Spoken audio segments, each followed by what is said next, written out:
I'm telling you, the title of this show is #FamilyLove. And I love that because at no point on this journey was I able to do anything without my family, my Tam fam, and the love. So have a seat, because guess what? We're sinking in. We call ourselves a Tam fam. Everybody from the staff on the show to the audience. Tens of millions of posts all across social media are showing love with the hashtag family goals, family time, and love my family. You know, when we were getting ready for this show, I said to the team, I was like, look up like the most popular combination of family and love. And those were the things that resonated, because I think at the end of the day, sometimes all you have is your family, no matter who you are. So today we are meeting people who prove that the family bond is an incredible thing. Our first guests are a family who truly understands the connection between parent and child. There's nothing they wouldn't do for each other. Bakari and Ellen Sellers are the definition of a power couple. He, of course, is a political analyst, an attorney, and former South Carolina House representative. She's a chiropractor, beauty business CEO, and a popular lifestyle blogger. My goodness, how big is their business card? Together, they've created a beautiful blended family of 5, but their world turned upside down shortly after Ellen gave birth to their twins, Stokely and Sadie, in 2019. Daughter Sadie was diagnosed with a rare pediatric liver disease that causes severe liver damage, and if left untreated, would be fatal. At just 8 months, think about this. At 8 months, they took their baby into a surgery that turned into a successful liver transplant. She is doing well. Now, just weeks after celebrating their 6th birthdays, the Sellers are sharing their unimaginable story of hope and raising awareness. Tam fam, I am so excited about this show because I've only seen them on social media, the twins. I've not seen them in person. So they are super cute. So when the team said Bakari and Ellen wanted to come on the show, I was like, okay, great. What else they got? They were like Stokely and Sadie, and they're here. Please welcome the Sellers!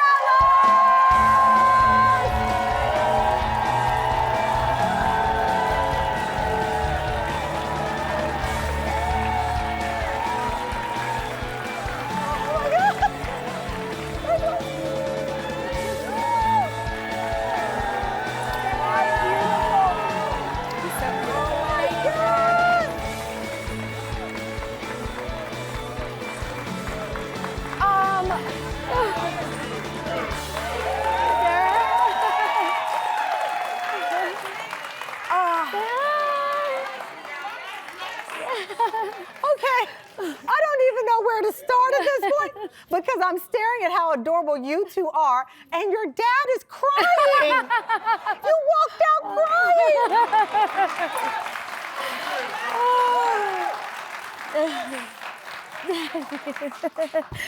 Bakari, I wasn't ready for tears.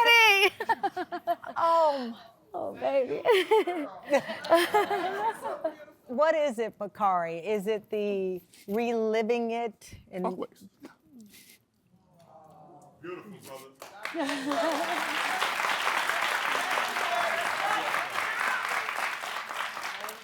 I mean, looking at her, Ellen. Yes. And looking at the pictures of her at just a few months old, you would never know. Right. You would never know, but you know. Yeah. Take me to when you all learned of this diagnosis. So we brought the babies home. I carried them 38 weeks, so I had a pretty normal pregnancy. We were pregnant around the same time, so I was following, we were all getting ready to have our kids. Exactly, and so I carried them what was considered full term for a twin delivery. And we brought them home. We knew that she was jaundice in the hospital. They had put her under a blue light, which is to help some of the jaundice go away while they're in the hospital. But we brought her home, and she was eating, she was, growing, all of the normal things. When we went to her 3-month appointment, that's when the doctor was like, she's not getting rid of some of her jaundice. We need to do some blood work.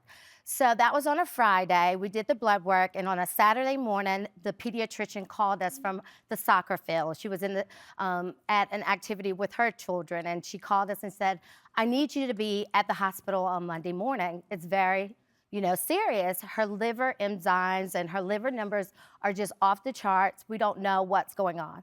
So what seemed to be like a normal thing, going to the hospital, maybe, they'll say, okay, we need to give her some medicine.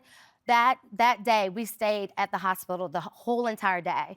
Yeah. They ran all kind of tests on her. When you're going through that, like, right. I mean, Bakari, you both are there. They're running these tests.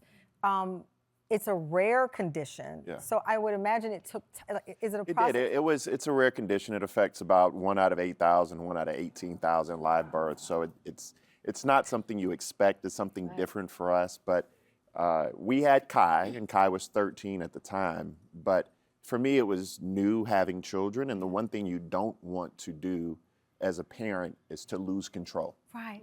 And so here you have no control. Then we're trying to figure out what's wrong with Sadie. We're trying to balance Stokely. We're trying to raise a teenager. Right, because you're entering this world, and going back to when you give birth, Ellen and Bakari, you're thinking, okay, fingers, toes. Right. They check the hearing. They check all of these things. Mm-hmm. And you go home thinking, oh, we're in a good spot. Right. And then we weren't. And it happened pretty quickly. We were in the hospital that next, actually Thursday of that week, and she was having emergency surgery pretty much because Sadie was diagnosed at about 3 months, and that's considered late diagnosis with biliary atresia. Why is that considered? And the condition is called biliary atresia. They try to diagnose it within the first 75 to 90 days so you can have a bridge procedure known as the Kasai procedure. Right. We blew through that. We did a Kasai procedure pretty late, and so she ended up being an end-stage liver failure pretty quickly. Mm-hmm. And then you get on a liver transplant waiting list, and you're on there for 90 days. So. Yeah. This condition is only in infants. Only in infants. Yes. So I mean, here you are. To your point, Bakari, you've got Kai. You're juggling your older child. You've got these twins, and mind you, I was breastfeeding both at the time. So I was trying to figure out how to care for him. And you're also trying to figure out what this is. What this is. I mean, we had extremely good doctors. We had, during Ellen's birth, we had an amazing group of OBGYNs that were strong Black women. We had Dr. Galliparetti at Levine's Children's Hospital initially, and then we ended up with the life-saving doctor and Dr. Alicia Mavis. We had, it was a really God type of convergence. I'll tell you. And to add to that, I know this, the audience doesn't know, you lost your father. Yes. Around this same time. Your father passed away from a sudden heart attack. So, yes. So we waited 93 days on the liver transplant list. And for her size and her age, that's considered a long time. The doctors had said that it was a dry spell, that they didn't have any, livers to that would fit her, because at the time she was so tiny. The goal was to get her to 11 pounds. And so they had tested Bakari. Bakari was a match, but he's 6'5". So this huge liver going into this tiny infant, it wasn't gonna work. They were like, and we had spent the week prior in the hospital, and they said, well, on Tuesday, we're gonna bring you back and reevaluate Bakari's liver and try to make it work, because they could not get a liver for Sadie. Friday morning, my mom called me in a panic. She said, hurry to Lancaster. Lancaster, South Carolina is where I grew up.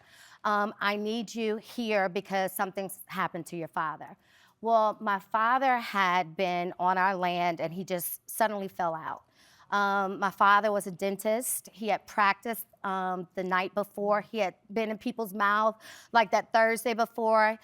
We didn't know that he had we knew he had health conditions, but for him to die suddenly, that was a shocker for us.